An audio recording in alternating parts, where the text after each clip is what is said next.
Hello, and welcome to Classroom Management is Key. I'm so excited to be meeting virtually with everyone at this year's North Carolina Beginning Teachers Summit. So during this session, we're going to work together, do our best to learn as much as we can, and respect and support each other through all the challenges. Let's do this. So a little bit of background information about me. My name is Sarah Lilly, and I have spent 11 years, my entire teaching career with Vance County Schools. I teach third grade at Clark Elementary School in Vance County, specifically third grade math. And this year I've also taught at Vance Virtual Village Academy, which is Vance County's newest virtual school, and I was the third grade self-contained teacher. I'm the current Vance County Schools District Teacher of the Year. I was a Regional Teacher of the Year finalist and a current North Carolina State finalist for the Presidential Award for Excellence in Math and Science Teaching. And I credit a lot of the awards that I've won with my classroom management. My classroom management, I feel like, is one of my absolute strengths in my classroom, and I am very passionate about quality classroom management. During this session, we will discuss the importance of classroom management. We're going to discuss practical classroom management strategies that can be implemented into your elementary classroom. So whether you're kindergarten up to fifth grade, a specialist teacher, the classroom management strategies are universal. They can work in any classroom. So why classroom management? So I'm going to give you about a minute to just think, why is classroom management so important? And I highly recommend taking a notepad or, a whiteboard. I keep a whiteboard by my desk and I take notes on. So just jot down why classroom management. So I'm going to put a minute on my timer and then we'll move on.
Okay, so that was a minute. And in my virtual classroom, I do that strategy a ton. I tell my kids I'm giving you a certain amount of time. I put a timer on my phone and I don't say anything during that. I found it can be kind of difficult to do quality wait time, especially virtually.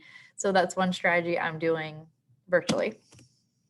So a couple of reasons, a couple of things that I think are important with classroom management. So these are some of the things that I came up with, is that it provides structure, expectations, and a sense of calm. So we know that our elementary babies can be a little rambunctious. They have a lot of energy. And so having quality classroom management gives your kids a sense of structure. They know exactly what is expected of them. They know what their day is going to look like. And when kids know your expectations, they are able to rise to meet your expectations. In my classroom, we discussed how sometimes math can be a little bit hard, reading may be a little bit hard for you, but everybody can behave. Everyone can be respectful. Everyone can be kind. It promotes higher student engagement and learning because when students are in a calm, structured environment, they're able to focus on you and what you're teaching. If they're distracted by their classmates or behavior issues, they're not able to give you their undivided attention. And my favorite one at the end is that it makes your life easier. Being a teacher is hard. Being a beginning teacher is really, really, really hard. So if you can get your classroom where it's well managed, it's going to take some stress off of you. And you can really spend your time focusing on your lesson plans, new and exciting resources, diving into your curriculum, and you don't have to worry about dealing with behavior issues. So start early. So effective classroom management starts the first day of school with the students and weeks before the first day of school when you're thinking about how you're going to manage your classroom. So during the summer, as you're preparing to go back in August or July if you're year round, be thinking about how you can implement procedures in your classroom. When your kids come the first day of school, you need to be able to set those expectations from the time they walk in. When my kids come to school on the first day, on the smartboard, there are their list of instructions for them. They have work to do on their desk. I ask them to work quietly, and then when class begins, we go over their expectations. So I start immediately telling them how I expect them to enter the room, what I want them to do. And during that first 10 days of school, you really need to practice. When you line up to go to the bathroom, you need to teach your kids your procedure, step by step. How do you stand up? How do we push our chairs in? We don't throw our chairs, we pick them up and we push them in quietly. We walk to get in line. Practice. I do many lessons those first 10 days of school, teaching what procedures I want them to be able to do, whether it's my laptop is dying and I need to plug it in. Well, I don't want my students just getting up and running around the room. So we practice those procedures. Your behavioral expectations should be high, attainable, and with feedback given quickly. So when it comes to behavioral expectations in my classroom, I almost expect perfection because I completely believe that every single student can meet your behavioral expectations. Sure, we have certain kids with that have IEPs for behavior. Sure. But as a whole, kids can behave. Kids want to please you. So when you set those behavioral expectations, if you want your class completely quiet during morning work, then they need to be completely quiet during morning work. There's going to be times when it's okay for them to talk, but you need to teach the volume level. Giving that feedback is really important because kids want to please you. And so they need to know, I'm making my teacher happy right now. This is what my teacher wants. So high, attainable, and giving that feedback as often as you can, especially in the beginning of the year when you're trying to get those kids trained. My school, I'm on a traditional calendar. We start in August, and I really feel like it takes me until October. So it's a lot of time practicing these high expectations, giving my kids feedback until they really get to where I want them to be with behavioral. So it doesn't happen immediately. It takes time. Build relationships. This is one of my favorite quotes by Dr. James Comer. No significant learning occurs without a significant relationship. I am a strong believer that kids do not care about content. They don't care about math or reading until they care about you. And kids don't care about you until they know you care about them. I've found that over and over and over again. Those kids who are perhaps the behavioral issues, if you build a relationship with that student and they want to please you and they know you care about them, they know you love them, they know you respect them, they're going to work with you. And they're going to want to work for you. So put relationships as one of the top priorities in your classroom. Get to know your kids. My third graders, I know their favorite color. I know their favorite joke. I know what sports they play. When I'm making math word problems, I like to use the things that my kids like. I have one student this year who loves Taylor Swift. So she frequently sees problems about Taylor Swift. I got kids who love the hockey, the Hurricanes hockey team. So we do problems about the Hurricanes. We do problems about Stormy the mascot. Get your kids excited about your content. Build those relationships with them, and then it will be much easier to get that classroom behavioral management where you want it to be. Student surveys quarterly. So in my classroom, I'm on a 9-week schedule. So every 9 weeks, my kids do a student survey. It's short. It can be between 5 and 10 questions. If you're kindergarten and first grade, they can draw pictures and explain to you what they want to say if they're not able to write it out yet. The third, fourth, and fifth graders, those kids can type what they want. They can easily write out. So ask your students about their interest. This helps building the relationships. Ask them what they like and what they don't like about your class. And they're going to be honest. I've gotten some excellent feedback from my kids from doing surveys. Ask them how you can improve their learning experience. If you have kids who are giving you issues behaviorally, put a question on there like, how can we work to make you blah, blah, blah. Whatever it is, whether they're having trouble blurting in class, how can we help you control your blurting? How can we help you walk in the halls quietly? So put those kind of questions on there. Figure out why the kid is blurting out. Why is the kid running in the halls? Ask them how you can better serve them, because that's our goal, to serve our students, to meet the needs of each individual student. So ask them. No one knows if your class is working better than your kids. I've gotten some excellent feedback from my students, and I use these surveys to change what I'm doing the next 9 weeks. And I asked my kids, what is something you really want to learn about? And one of my students this year wanted to learn about therapy rabbits. So we did a whole day on therapy rabbits. I found reading passages. They wrote about it. We did math problems. Figure out what your kids like and run with it.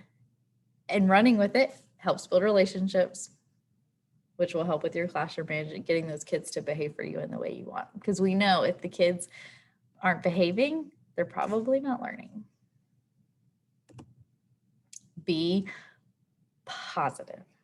It is so important for your kids to see you smiling and being positive. My kids come from a lot of rough areas. I'm in a Title I school, high level of poverty. I may be the only adult that smiles at my kids all day. When they go home, they may not see an adult. Their parents are at work or their parents are sleeping. Be positive. No matter what that little baby did yesterday, when they come in the morning, they get a clean slate. Smile, good morning. I'm so excited to see you. Welcome to class. You set the tone in your classroom. I want you to be the thermometer, or be the thermostat, not the thermometer. So I teach this analogy to my kids when we learn about measurement. We learn about thermometers. They just tell you what the temperature is. It's 70 degrees, it's 80 degrees. The thermostat controls the temperature.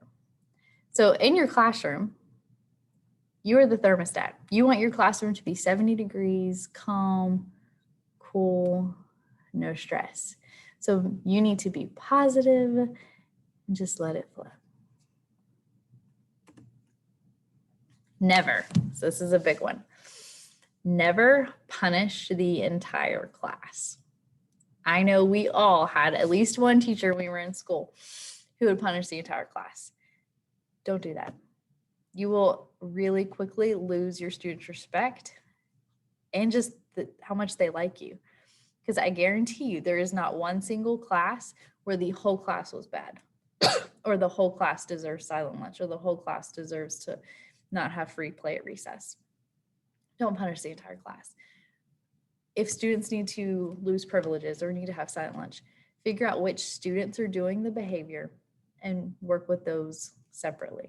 I know when I was a kid, I hated that. I'm sure you hated it when you were in school.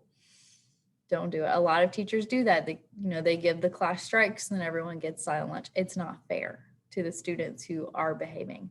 And then if you only punish the students or take away the privileges from the students who are showing the behaviors you don't want, then they'll start to want to work to not have silent lunch or to be able to have free play at recess. And then never model behavior that you don't want your students to repeat. So it's so ironic to me that we want our students to be quiet in the halls. We want them walking appropriately. But then when you walk down the halls of a lot of schools, you hear the teachers like, hey, good morning, how are you? Oh, cute shoes. When I'm walking my kids in the hall, if they're yelling to each other, hey, good morning, that's not okay. So model that behavior. Don't, if the school expectations that you walk quietly in the halls, when you're in the halls, don't talk to the other adults, smile and wave, because your kids see that. And they say, well, if Miss Lily can, talk in the halls, why can't I?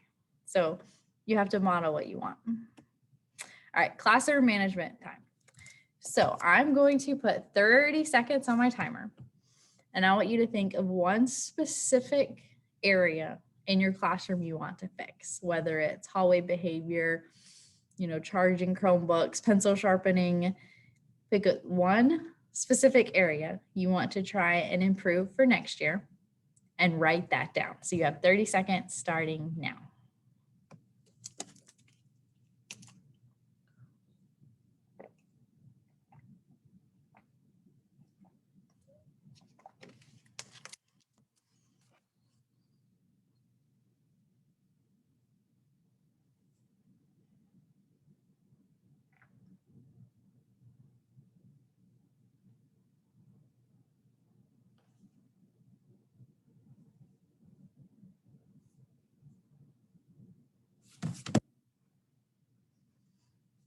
Okay, hopefully you wrote down one specific area that you want to improve.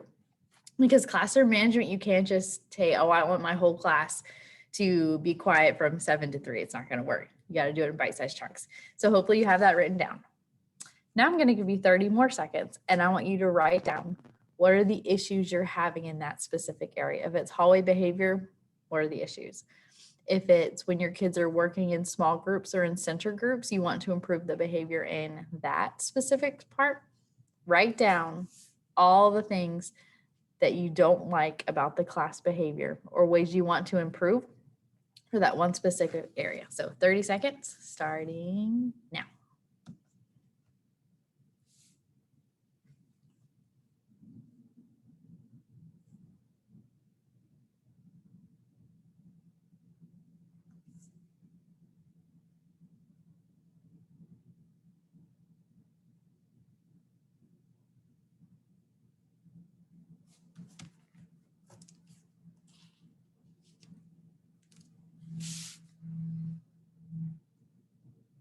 All right, 30 seconds is up. So hopefully you have your area and ways you want to improve. So then what your homework is, and I'm going to give you a few minutes of work time, is to think about ways you can fix that area. What are ways you can improve that area? Because oftentimes it's not the kids that are messing up, it's we haven't set those clear behavioral expectations. So write down steps 1 through 5. I found that when I'm trying to improve an area in my classroom with the behavior, I write down 5 steps. Step 1, 2, 3, 4, 5. So what is the very first thing you want? So for example, if it's lining up to go to the bathroom, because I've had issues with that in the past that, my kids, they push, they shove, they're not lining up respectfully the way they should. So step 1 is you have to give clear procedures. All right, class, we're going to stand up, push in our chairs. Teach your kids, how do you want them pushing in your chairs? We don't throw our chairs, we pick them up. 2, when they go to line up, do you let just the whole class go? Is it a free for all? Or do you call them by section? When they're in line, what are they supposed to do? When they're waiting for you to get to the door and open it, how are they supposed to be standing there? At my school, we teach them, hands beside you, hands behind your back, facing forward. And then what do they do next? So I'm going to put 1 minute on the timer and jot down some ideas for how you can improve this area.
So hopefully you have some kind of plan for what you want to implement when school goes back. A couple of specific things I've done in my classroom that I've noticed a big improvement on is I do something called a blurt list. And when I have trouble with kids blurting out answers, every time they blurt out an answer, I write their name down or I put a tally mark by their name and I use my clipboard. So I'm not putting the list on the board for the other kids to see. I'm just making a mark. And when I make a mark, I make eye contact with that student so they know I wrote their name down. And then I will implement, if you've got 3 marks on my blurt chart, you lose 3 minutes of talking privileges at lunch because that is a big deal for my kids. They do not like silent lunch. So that's 3 minutes off your free lunchtime. And we talk about how when you go to work, you get a paycheck for doing what you're supposed to. When you come to school, your free time, that free lunch, that free play at recess, free time on their computer device, that's like their paycheck for doing what they're supposed to. So if you blurt out 4 times, I'm going to take 4 minutes off. That's worked really well for my kids. I usually only have to do a blurt chart about a week, and then they get tired of losing minutes and they stop blurting out. Having cues when your class is working in center groups and you need their attention. I say 1, 2, and my kids chant eyes on you. 1, 2, eyes on you. And they know when they say eyes on you, they stop, they turn, they look at me. We practice that over and over again until it's perfect. Another area that I noticed I was having issues with last year was dismissal. My kids are getting packed up, a lot of noise, a lot of chaos. And my kids know Miss Lily doesn't like chaos. Miss Lily likes calm. And so I started doing something called silent 30. So I go 1, 2, eyes on you. I give them their instructions. All right, guys, you're going to get packed up. You're going to find your seat. You're going to open up your book and you're going to read for the next 5 minutes until dismissal. Then I say silent 30 starts now. I press start on my timer and my kids have 30 seconds to do the instructions I gave them, to get packed up, to find their seat and get out of book. They know if they talk, they lose. If anyone's running in the classroom, they lose. When 30 seconds is up, if they met my expectations, they're at their seat with their book out, they're reading, they get a mark. When the classes earn 5 marks, then they got 5 extra minutes of recess, whatever day it was. If they earned their 5th mark on Tuesday, then when we went out for recess, they got 5 extra minutes. And that was a big deal for my kids. And it's a little bit of competition. And they don't want to be the reason the class doesn't get the free time. So just things like that work really well in my classroom. Maybe you could try and implement some of them in your classroom. And this is one of my all-time favorite quotes about teaching. All-time favorite. If a doctor, lawyer, or dentist had 40 people in his office at one time, all of whom had different needs, and some of whom didn't want to be there and were causing trouble, and the doctor, lawyer, or dentist, without assistance, had to treat them all with professional excellence for 9 months, then he might have some conception of the classroom teacher's job. Donald Quinn. So being a teacher is hard. It's very hard. It's completely rewarding, but it's hard. So your job is to figure out how to get those 40 people who have different needs, and some don't want to be there, and some who are causing trouble, to be a part of a well-managed, effective classroom.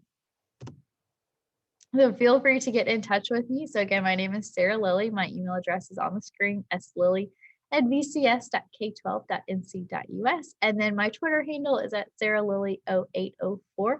I would love to hear from some of you who sat through the presentation. If you would like to chat about classroom management or ideas specific to your classroom or your trouble spots, please email me or find me on Twitter. I would love to talk to you guys. Beginning teachers are my heart because being a BT is hard. My 3rd day of teaching ever, I went home in tears. I cried all weekend and called my mama and told her I'd made the wrong choice. Teaching was not for me.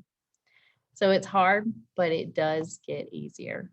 Have a wonderful rest of your sessions, and hopefully I will see you guys later.